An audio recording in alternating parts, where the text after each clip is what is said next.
It's your girl, Janelle Villiers, author and coach. I help people get that book out of their head and onto paper or their computer so you can finally self-publish your book and impact the people that you have been called to impact.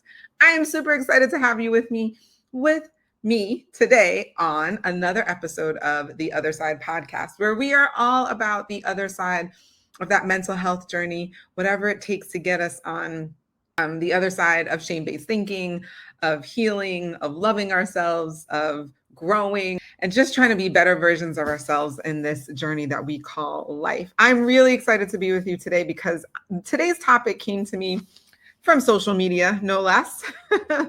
I love what this person posted, and I really wanted to talk about it a little bit more. And that is, what does it take to go from surviving to thriving? Yeah, let's talk about that a little bit.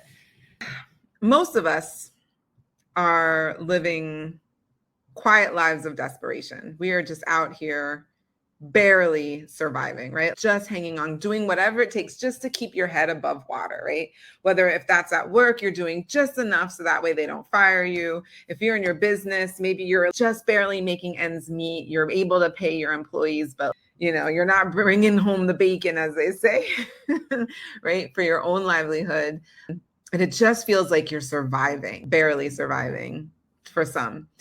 And what I really wanted to get into is this idea that in order to go from surviving and survival to thriving actually requires you to shed the person you had to be when you were in survival mode.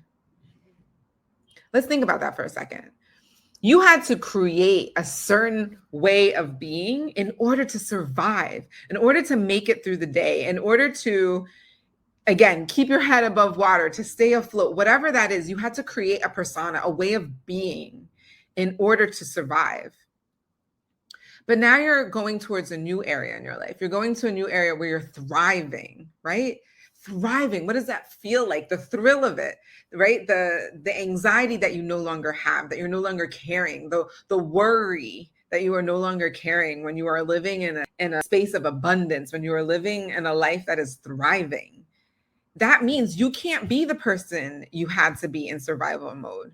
You can't be the person who's needs to always be ready for the next thing, constantly on the defensive. Because guess what? When you're thriving, that kind of attitude and that kind of way of being doesn't work, right?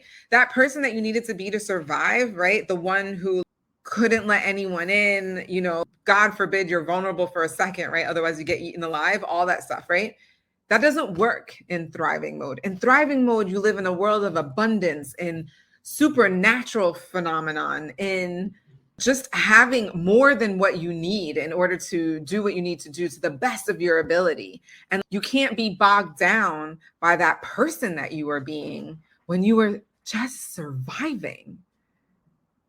So I just want us all to think about that for a little bit, right? Who do you need? What is it about the person that you are when you're in survival mode that you now need to set aside so that way you can be the person that you need to be in a life that's thriving?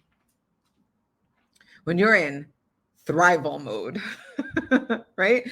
What is that? What do you need to shed? Because literally, I'm here to tell you that the person that you were when you were just barely surviving, you now need to leave that person behind once you are walking into your life of thriving.